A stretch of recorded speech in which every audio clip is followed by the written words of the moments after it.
I never thought a single laugh could destroy my marriage.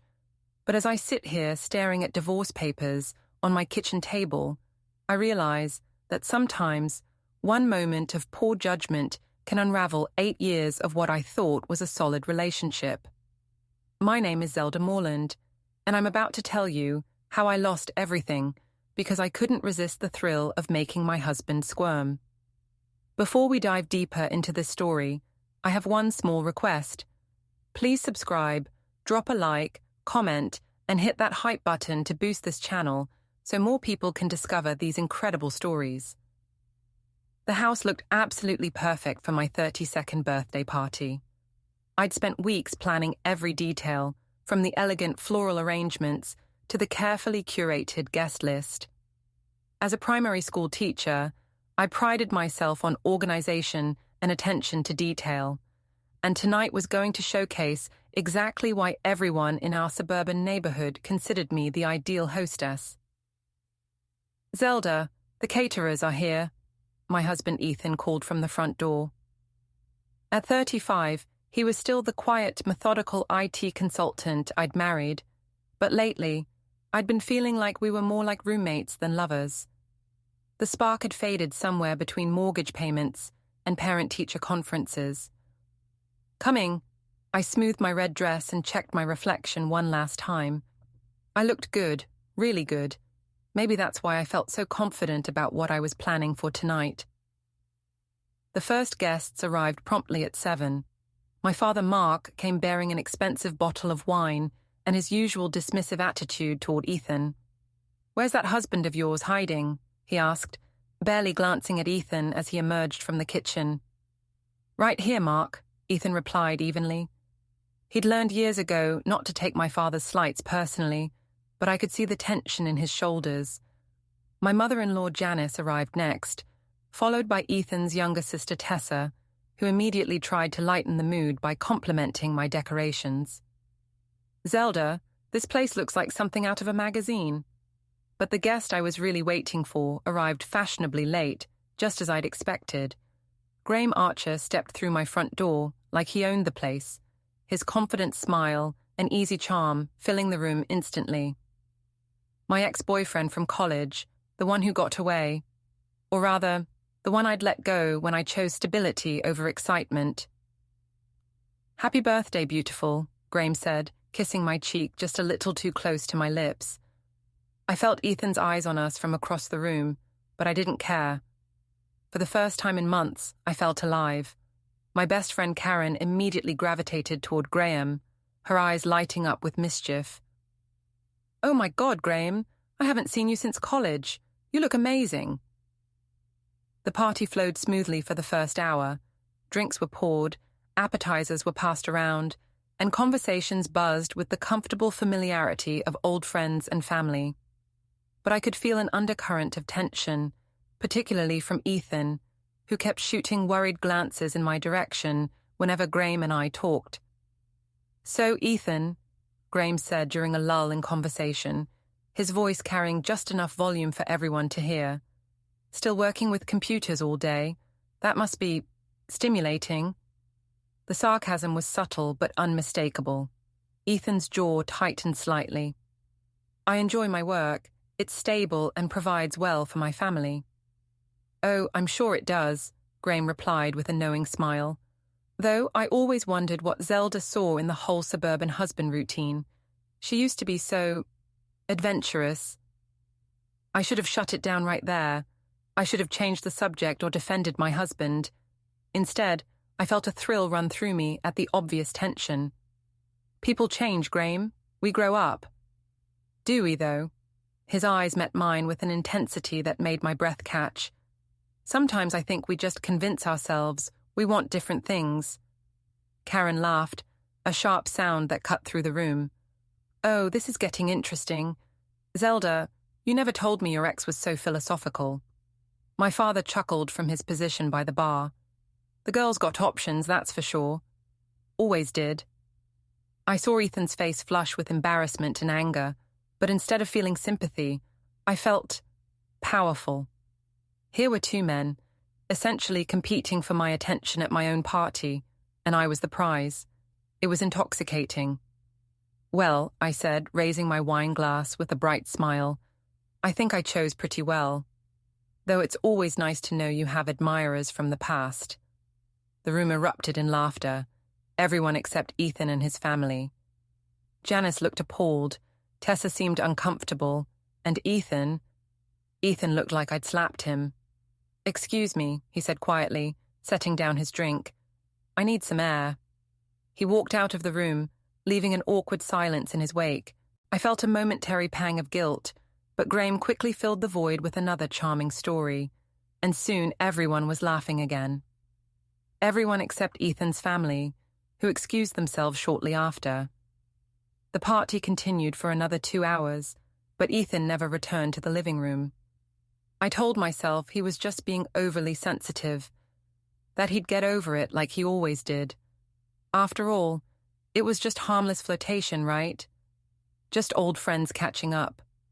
But as I watched Graeme's eyes follow my every movement, as I felt the familiar butterflies I hadn't experienced in years, I knew I was lying to myself. This wasn't harmless, and I didn't want it to be. The week following my birthday party, Ethan barely spoke to me. He left for work early, came home late, and spent most of his time in his home office, or helping our 6-year-old daughter Ella with her homework. The silent treatment should have bothered me more than it did, but I was distracted by something else entirely. Graeme had started texting me. It began, innocently enough, a simple, "thanks for a great party" message the day after. But within a few days, we were exchanging dozens of messages, reminiscing about college, sharing inside jokes, and gradually moving into more dangerous territory. "Working late again?" Ethan asked on Thursday evening, finding me at the kitchen table with my laptop and a stack of papers that I'd hastily arranged to look like lesson plans. "You know how it is," I replied without looking up. "These progress reports won't write themselves." The truth was, I'd finished my actual work hours ago. I was waiting for Graeme's call. We'd been talking every night this week, long conversations that stretched past midnight, filled with laughter and increasingly intimate confessions about our respective marriages. Ethan lingered in the doorway for a moment, and I could feel him watching me. "Zelda, about the party. I think we should talk." My phone buzzed with a text from Graeme. "Can't wait to hear your voice tonight, thinking about you." "Can it wait?" I asked, still not meeting Ethan's eyes. "I really need to finish this." He stood there for another long moment before sighing. "Sure, it can wait." But I barely heard him leave. I was already typing my response to Graeme, counting down the minutes. The next day, I made a decision that I knew crossed a line. Graeme had suggested meeting for coffee to catch up properly, and instead of declining like a married woman should, I found myself agreeing. I told myself it was just coffee between old friends, nothing more. I chose a small Italian restaurant across town, far from anywhere Ethan or his colleagues might go.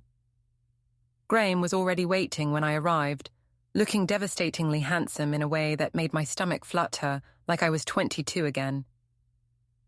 "You look incredible," he said, standing to kiss my cheek. This time, his lips lingered just a moment too long.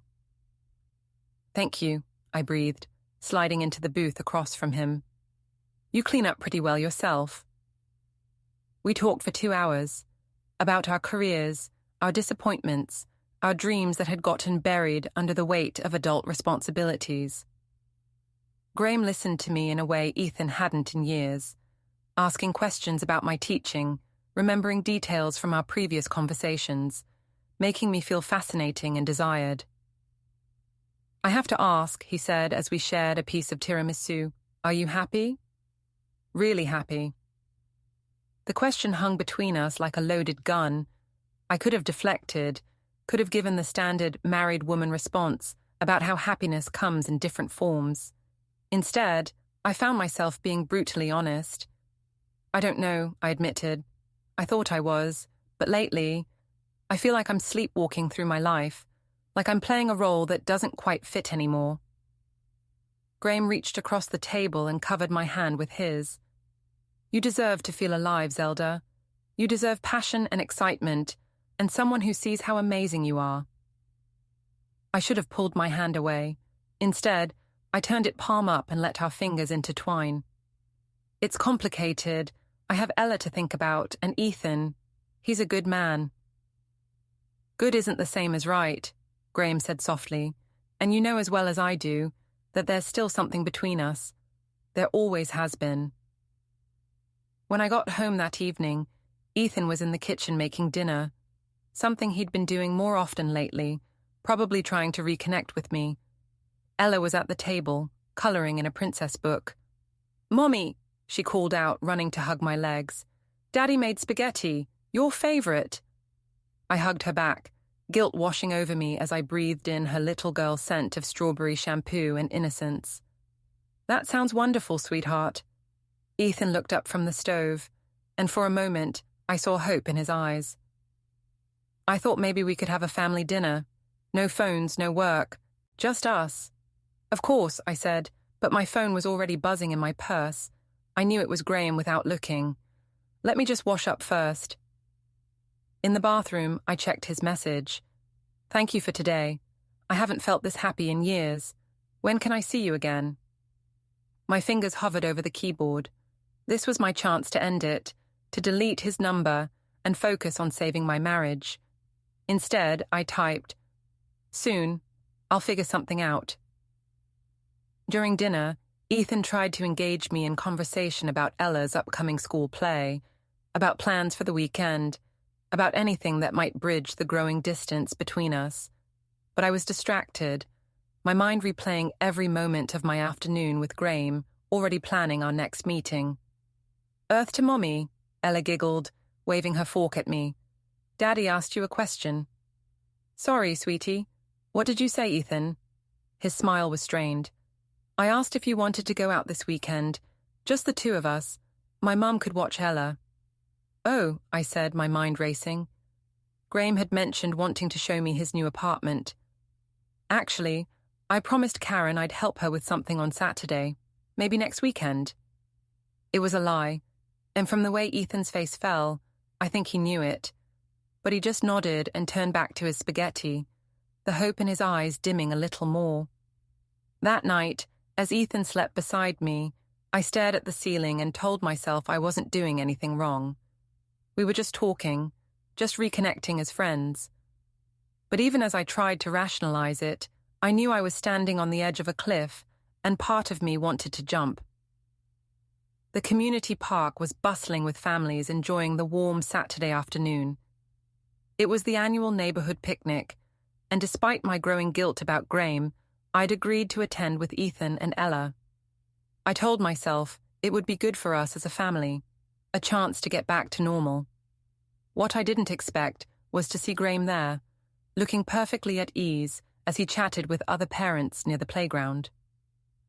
"Isn't that your friend from the party?" Ethan asked, his voice carefully neutral as he spotted Graeme across the field.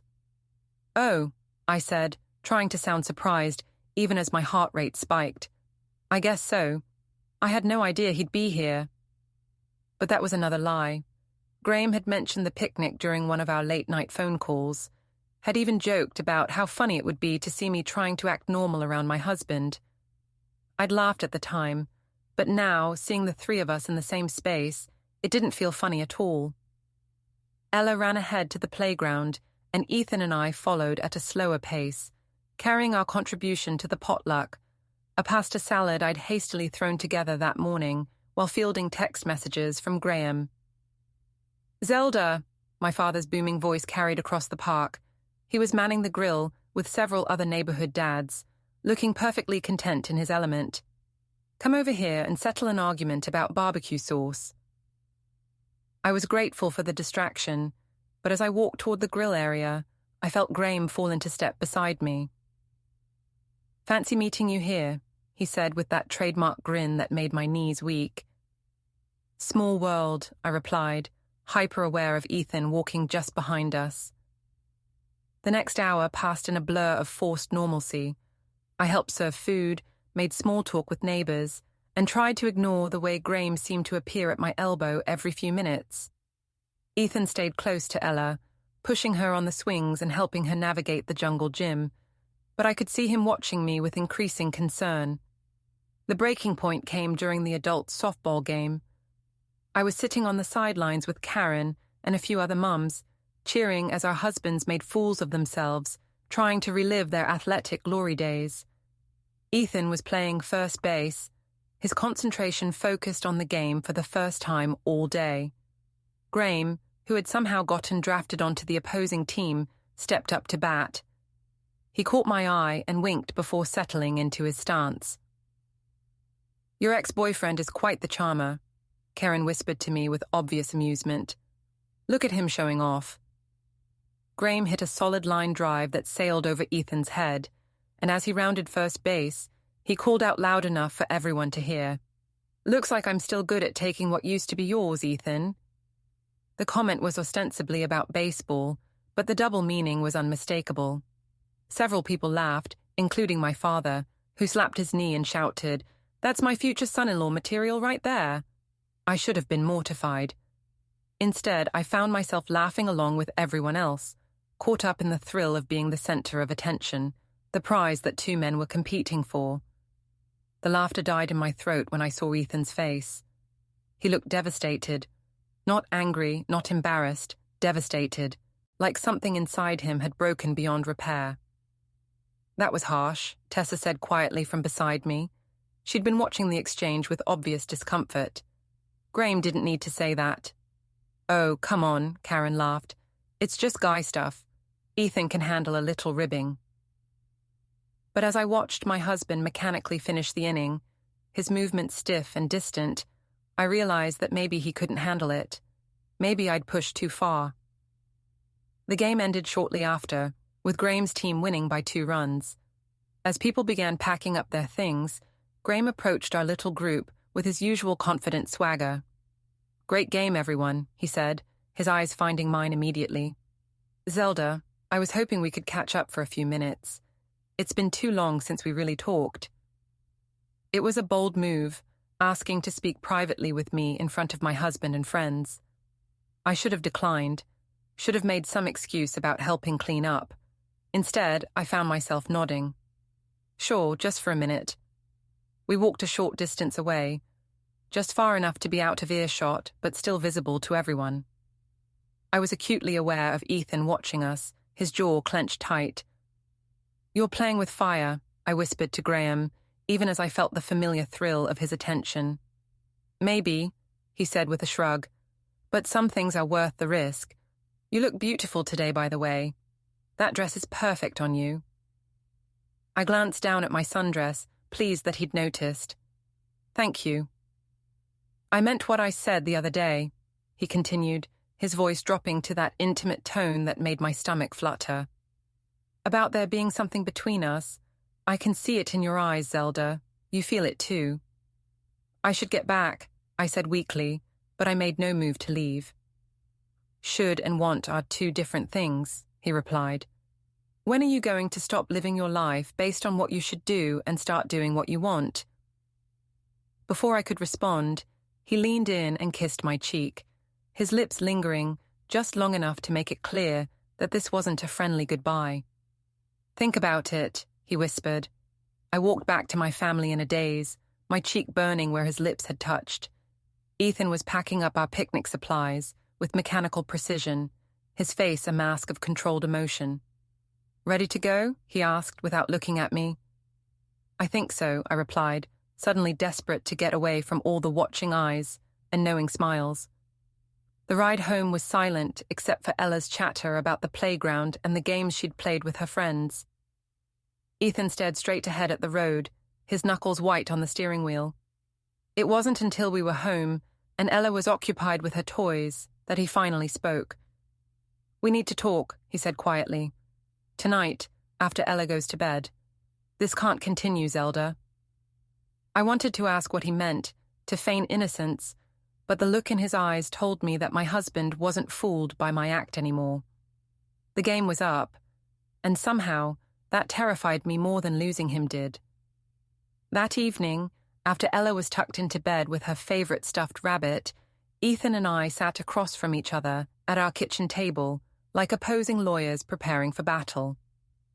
The silence stretched between us, heavy with 8 years of marriage, and all the ways I'd been slowly poisoning it.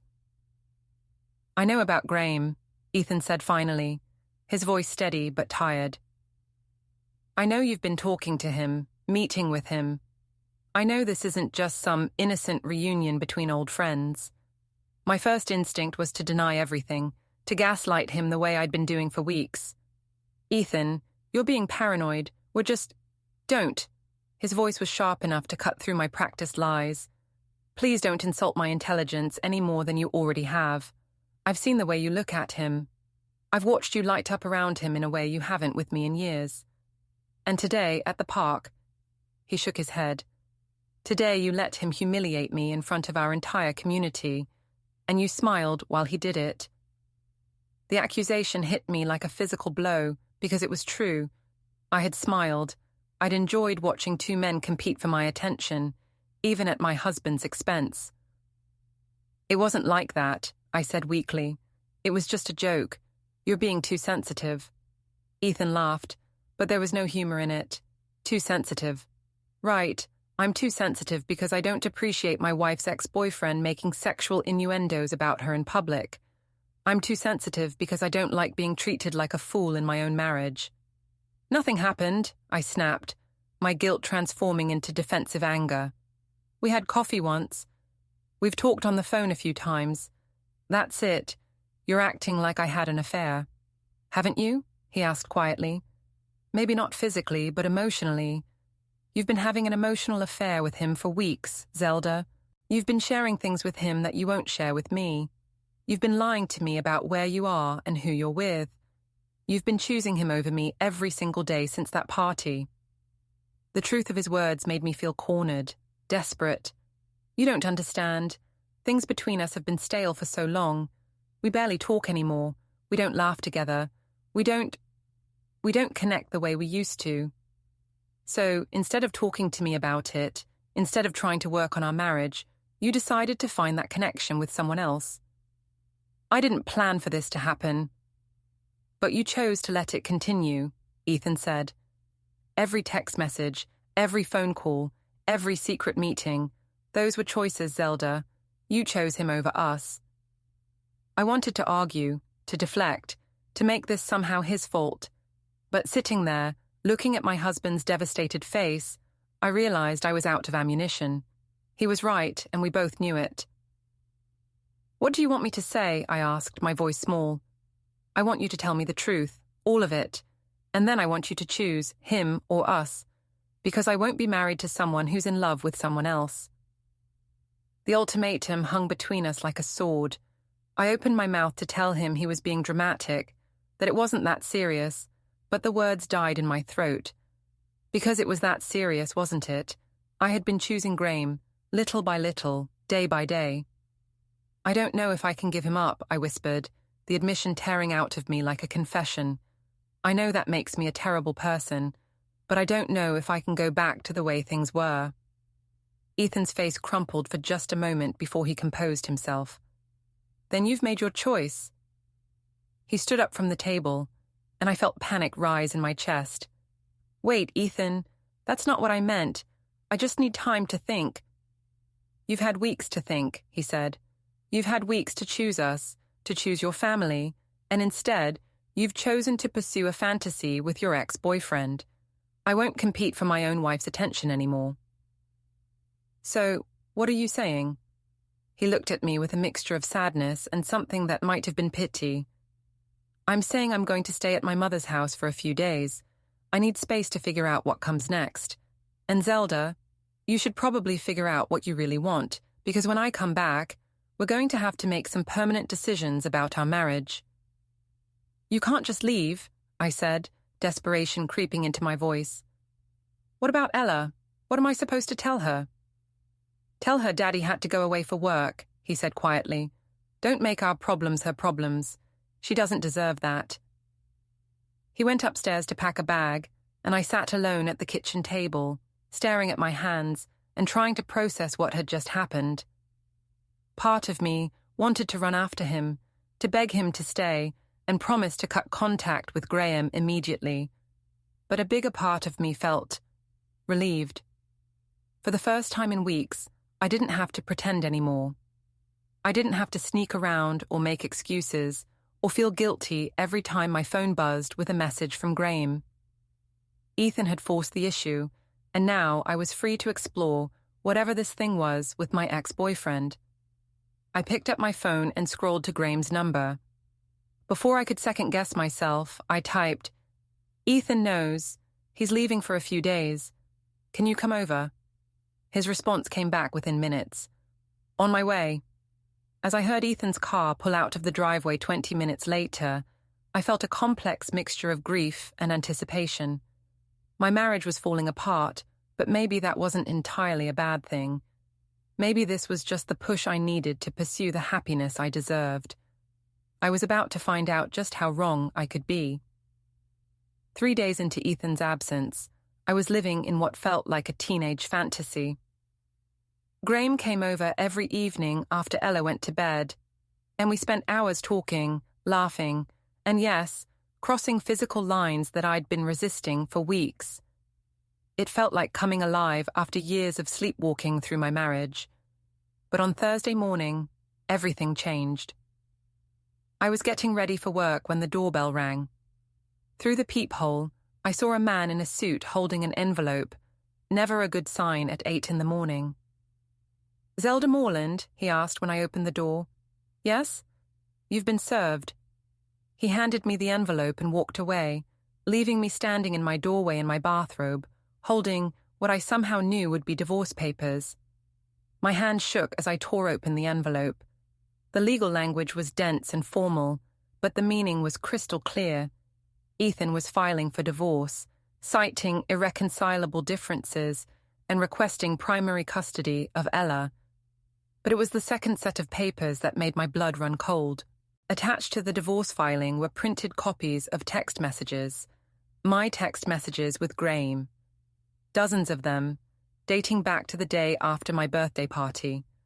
Messages that started innocent, but quickly became intimate, flirtatious, and ultimately damning. There were also photos, pictures of Graeme and me at the restaurant, clearly taken from across the street. Pictures of him leaving my house the previous evening. Even a copy of the restaurant receipt from our lunch date, highlighted to show it had been paid for with our joint credit card. Ethan hadn't just suspected I was having an affair. He'd known, and he'd been collecting evidence. I sank onto my couch, the papers scattered around me, and tried to process the magnitude of what was happening. This wasn't just Ethan being dramatic or trying to scare me into ending things with Graeme. This was real. He was really leaving me, and he had the documentation to prove I'd betrayed our marriage. My phone rang, Graeme's ringtone. For the first time in weeks, I didn't want to answer it. "Hey, beautiful." His voice was warm and intimate. "How's your morning going?" "Terrible," I said, my voice hollow. "Ethan filed for divorce. And Graeme, he has evidence. Pictures, text messages, everything." There was a long pause. "Shit, that's not good." "Not good?" I laughed hysterically. "He's asking for primary custody of Ella. He's documented everything we've done. My marriage is over and it's going to be public and messy and—" Okay, calm down," Graeme said, but I could hear the panic in his voice too. "Look, maybe this is for the best. You weren't happy anyway, right? Now you're free to be with me." Something in his tone made my stomach drop. "What do you mean, free to be with you?" Another pause, longer this time. "Well, I mean, eventually. Once all this legal stuff is sorted out and things calm down. You know I care about you, Zelda, but this is all happening pretty fast." The reality hit me like a truck. Graeme had been perfectly happy to be the other man, the exciting secret that made me feel alive. But he had never signed up to be my actual partner, to help me navigate a divorce and co-parent a 6-year-old. He'd wanted the thrill of the affair, not the responsibility of the aftermath. "You're backing out," I said, the words tasting like ash in my mouth. "I'm not backing out," he said quickly. "I just think we should take things slow, see how everything plays out. Maybe give each other some space while you deal with the legal stuff. Space. The same thing Ethan had asked for, except when Ethan said it, he meant time to figure out how to save our marriage. When Graeme said it, he meant time to figure out how to escape the consequences of destroying it. I hung up without saying goodbye. The next few hours passed in a blur. I called in sick to work, something I never did, and spent the day alternating between rage and despair. How had I been so stupid? How had I thrown away 8 years of marriage for a man who couldn't even commit to seeing me through the fallout?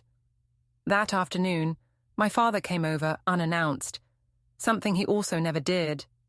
One look at his face told me he'd heard about the divorce. "Zelda, honey," he said, settling onto my couch with the careful manner of someone approaching a wounded animal. "Ethan's mother called me. She told me about the papers." "I'm sure she had plenty to say about it," I said bitterly. "She said you've been having an affair with that boy from your party. Please tell me that's not true." I wanted to lie, to spin some story about Ethan being paranoid and controlling. But the evidence was literally scattered across my coffee table, and I was tired of lying. "It's true," I said quietly. My father's face fell. Despite his constant criticism of Ethan, I think he'd always respected the stability of our marriage, the way Ethan provided for me and Ella. "Oh, honey," he said sadly. "What were you thinking?" "I was thinking I deserved to be happy," I snapped. "I was thinking I deserved to feel alive instead of just going through the motions every day." "And now? Are you happy now?" I looked around my empty house at the divorce papers on my table, at my phone that hadn't rung since Graeme had essentially dumped me that morning.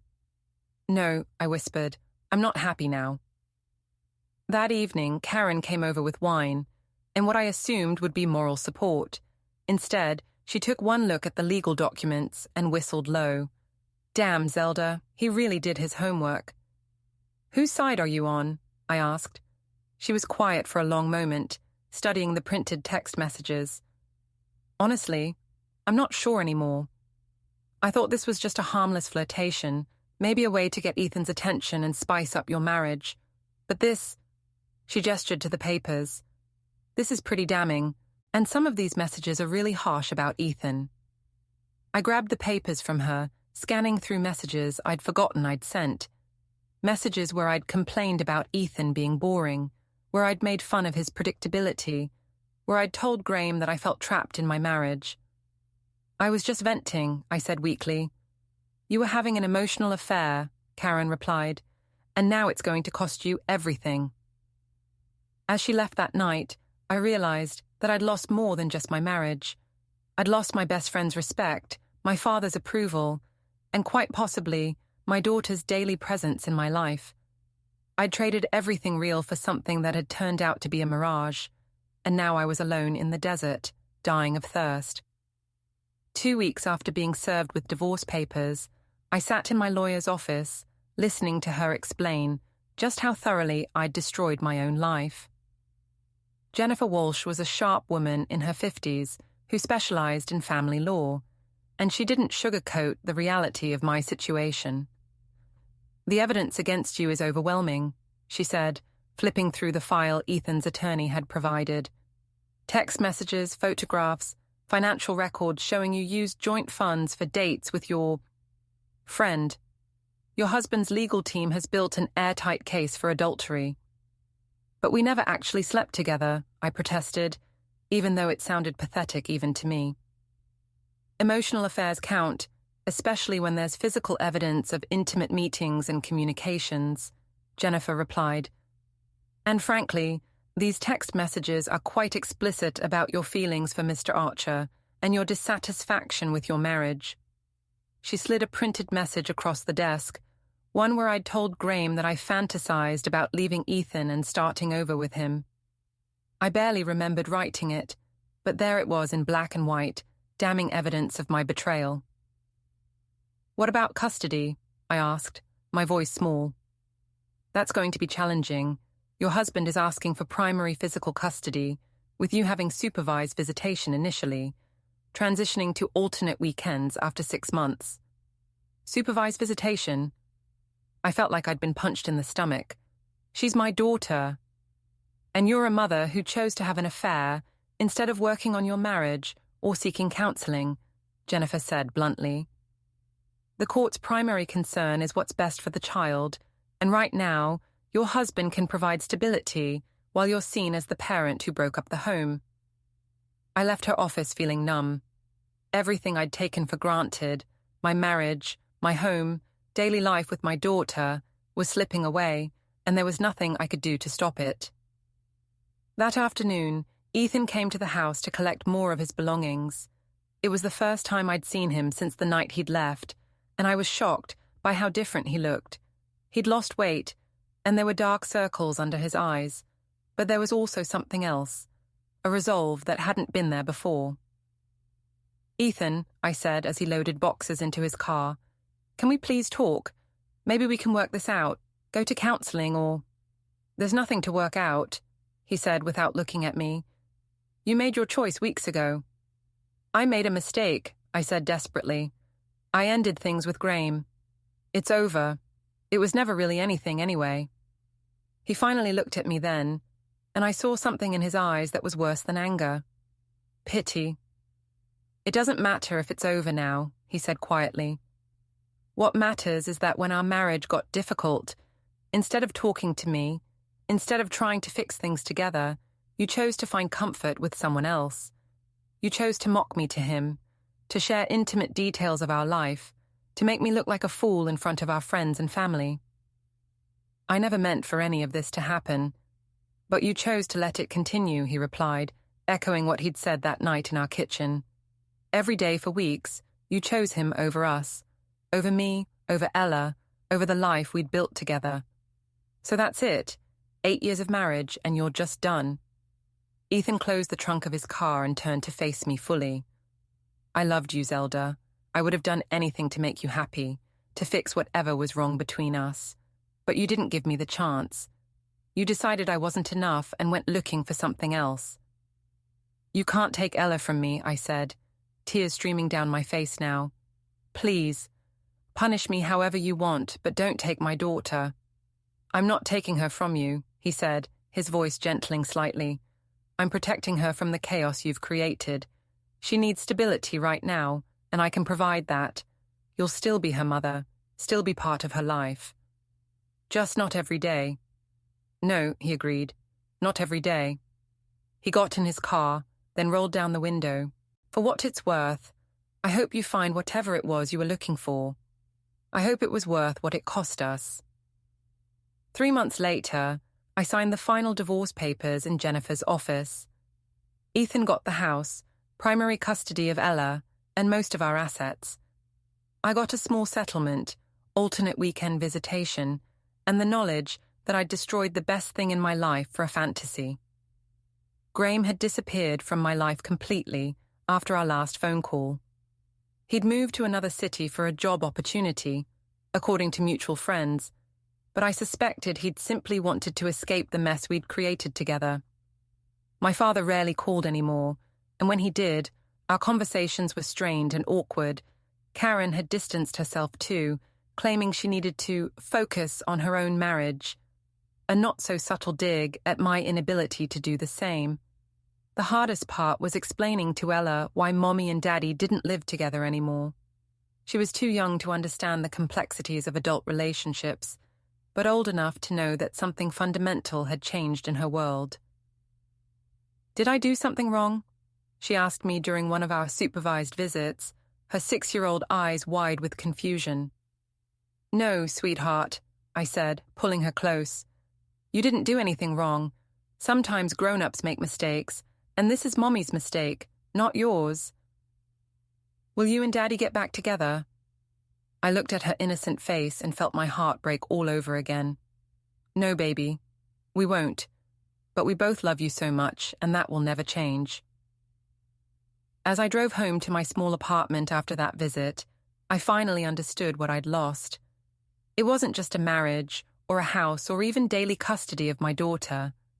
I'd lost my family, my community, my sense of belonging in the world.